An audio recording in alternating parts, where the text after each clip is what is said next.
가방 안엔 굳은 다짐이 the backpacker 우리는 backpackers yeah we the backpacker 내가 묻은 신발이 바래져도 backpacker 우리는 backpackers 출발은 언제나 겁없이 시작부터 맨발 내 눈에 싹 다 basic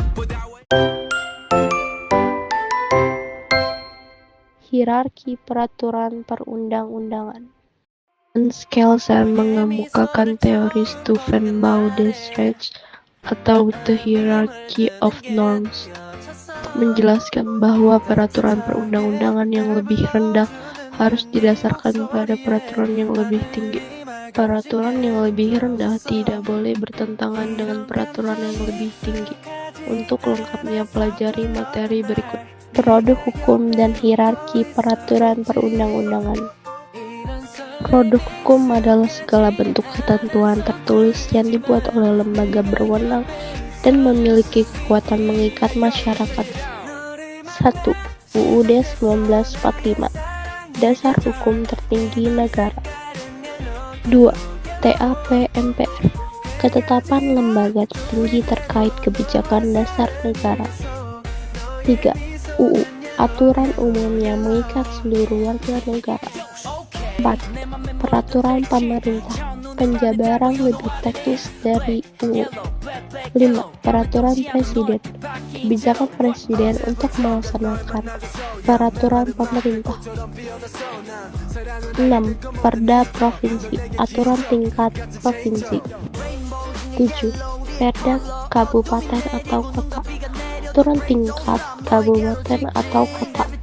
Harmonisasi dan sinkronisasi peraturan perundang-undangan.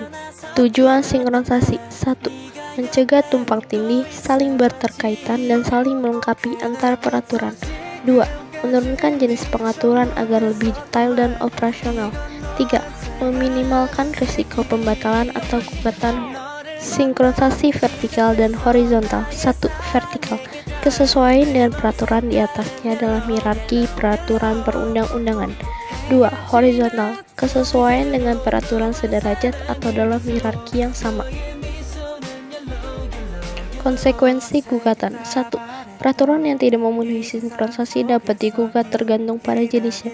2. Undang-undang dapat diajukan judicial review ke Mahkamah Konstitusi sementara jenis lain ke Mahkamah Agung. Analisis dan evaluasi 1. Dilakukan oleh dosen, penelitian hukum, dan lembaga pemerintah seperti BPHN. 2. Tujuannya memastikan bahwa peraturan memenuhi prinsip-prinsip hukum dan peraturan yang baik. Harmonisasi peraturan, proses penyelarasan peraturan yang sedang disusun. Tujuannya memastikan kesesuaian dengan prinsip-prinsip hukum, peraturan perundang-undangan, hukum tidak tertulis dalam masyarakat, dan perjanjian internasional yang telah diratifikasi. Kriteria isi peraturan 1.